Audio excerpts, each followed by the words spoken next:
Baby girl. ನಾನಂತೂ ಎಷ್ಟೋ thriller ಸಿನಿಮಾಗಳನ್ನು ನೋಡಿದ್ದೀನಿ, ಆದರೆ ವೆರಿ ಫಸ್ಟ್ ಟೈಮ್ ಒಂದು ಥ್ರಿಲ್ಲರ್ ಜೋನರಲ್ಲಿ ಒಂದೊಳ್ಳೆ ಎಮೋಷ್ನಲ್ ಸ್ಟೋರಿ ಇರುವಂಥ ಸಿನಿಮಾನ ನೋಡಿದ್ದು. ಸಿನಿಮಾ ಮಾತ್ರ ನನಗಂತೂ ತುಂಬ ಅಂದರೆ ತುಂಬ ಇಷ್ಟ ಆಯಿತು. Really nice cinema. ಇನ್ನು ಸಿನಿಮಾದಲ್ಲಿ ನಿವಿನ್ ಪೋಲಿ ಅವರು ಮೇನ್ ಲೀಡ್ ರೋಲಲ್ಲಿ ಆ್ಯಕ್ಟ್ ಮಾಡಿರುವಂಥ ಈ ಮಲಯಾಳಂ ಸಿನಿಮಾ ಈಗ ಸೋನಿ ಲೈವ್ನಲ್ಲಿ ಕನ್ನಡ ಭಾಷೆಯಲ್ಲೇ ನೋಡೋಕ್ಕೆ ಸಿಗುತ್ತೆ. ಇನ್ನು ಇದರ ಒನ್ಲೈನ್ ಸ್ಟೋರಿ ವಿಷಯಕ್ಕೆ ಬರೋದಾದರೆ, ಇಲ್ಲಿ ಆಗ್ತಾನೆ ಹುಟ್ಟಿ 3 ದಿನ ಆಗಿರೋ ಒಂದು ಮಗುವನ್ನು ಒಬ್ಬ ವ್ಯಕ್ತಿ ಕಿಡ್ನಾಪ್ ಮಾಡ್ತಾನೆ. ಸೊ ಆ ವ್ಯಕ್ತಿ ಯಾರು, ಆ ಮಗು ಇವನಿಗೆ ಯಾಕೆ ಬೇಕು, ಆ ವ್ಯಕ್ತಿಗೆ ಹಾಗೆ ಈ ಮಗುಗೆ ಇರೋ ಕನೆಕ್ಷನ್ ಆದರೂ ಏನು, ಈ ಮಗುವಿನಿಂದ ಅವನಿಗೆ ಯೂಸ್ ಏನು, ಹಾಗೆ ಇನ್ನೊಂದು ಕಡೆ ಪೊಲೀಸರು ಹಾಗೆ ಹೀರೋ ಆದಂಥ ನವೀನ್ ಪೋಲಿ ಅವರು ಮಗುನ ಹುಡ್ಕೋಕ್ಕೋಸ್ಕರ ಏನೆಲ್ಲ ಮಾಡ್ತಾ ಇರ್ತಾರೆ. ಹಾಗೆ ಆ್ಯಂಡ್ ಕೊನೆಗೆ ಆ ಮಗು ಯಾರಿಗೆ ಸಿಗುತ್ತೆ ಅನ್ನೋದನ್ನು ನೀವು ಸಿನಿಮಾ ನೋಡೇ ತಿಳ್ಕೊಬೇಕು. ಇನ್ನು ಸಿನಿಮಾದಲ್ಲಿ ನನಗೆ ಇಷ್ಟ ಆಗಿದ್ದು ಇದರ ಟ್ರೀಟ್ಮೆಂಟ್. ಒಂದು ಥ್ರಿಲ್ಲರ್ ಸಿನಿಮಾದಲ್ಲಿ ಎಮೋಷನ್ ಅನ್ನೋದನ್ನ ಎಷ್ಟು ಚೆನ್ನಾಗಿ ಯೂಸ್ ಮಾಡ್ಕೊಂಡಿದ್ದಾರೆ ಅಂದರೆ, ಸಿನಿಮಾದಲ್ಲಿ ಎಮೋಷನ್ ಅನ್ನೋದನ್ನ ಪರ್ಫೆಕ್ಟಾಗಿ ಯೂಸ್ ಮಾಡ್ಕೊಂಡಿದ್ದಾರೆ. ಆ್ಯಂಡ್ ಸಿನಿಮಾದಲ್ಲಿ ಎಮೋಷನ್ ಅನ್ನೋದು ತುಂಬ ಚೆನ್ನಾಗಿ ವರ್ಕ್ ಆಯಿತು.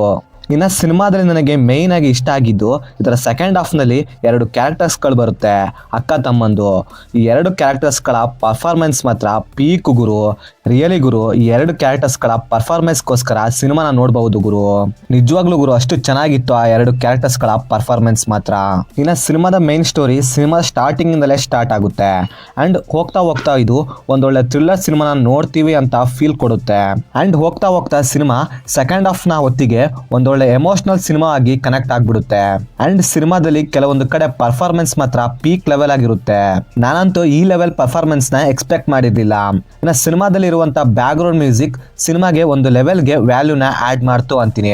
ಇನ್ನು ಸಿನಿಮಾದ ನೆಗೆಟಿವ್ ವಿಷಯಕ್ಕೆ ಬರೋದಾದ್ರೆ, ಸಿನಿಮಾದಲ್ಲಿ ನೆಗೆಟಿವ್ ಇದೆಯಾ ಅಂತ ಕೇಳೋದಾದ್ರೆ ಎಸ್ ಇದೆ. ಕೆಲವೊಂದು ಕಡೆ ಸಿನಿಮಾ ನೋಡುವಾಗ ಲಾಜಿಕ್ ಮಿಸ್ ಆಗುತ್ತೆ. ಹಾಗೆ ಸಿನಿಮಾದ ಕ್ಲೈಮ್ಯಾಕ್ಸ್ನ ಇನ್ನೂ ಎಮೋಷ್ನಲ್ ಆಗಿ ಎಂಡ್ ಮಾಡ್ಬೋದಾಗಿತ್ತು ಅಂತ ನನಗೆ ಪರ್ಸ್ನಲಿ ಅನಿಸ್ತು. ಆ್ಯಂಡ್ ಅದಕ್ಕೆ ತಕ್ಕ ಹಾಗೆ ಎಲ್ಲ ಎಲಿಮೆಂಟ್ ಸಿನಿಮಾದಲ್ಲಿ ಇದ್ವು, ಆದರೆ ಸಿನಿಮಾದಲ್ಲಿ ಇದನ್ನು ಅವರು ಪ್ರಾಪರ್ ಆಗಿ ಯೂಸ್ ಮಾಡ್ಕೊಂಡಿಲ್ಲ.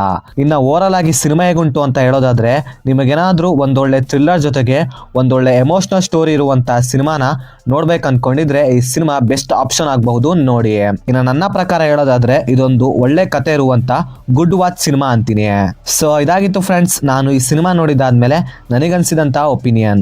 ನೀವೇನಾದರೂ ಆಲ್ರೆಡಿ ಸಿನಿಮಾ ನೋಡಿದ್ರೆ ನಿಮಗೇನಿಸ್ತು ಅಂತ ಕೆಳಗಡೆ ಕಮೆಂಟ್ ಮಾಡಿ ತಿಳಿಸಿ. ಹಾಗೆ ಮತ್ತೆ ಬೇರೆ ವಿಡಿಯೋದೊಂದಿಗೆ ಆದಷ್ಟು ಬೇಗ ಸಿಗುವ. By friends.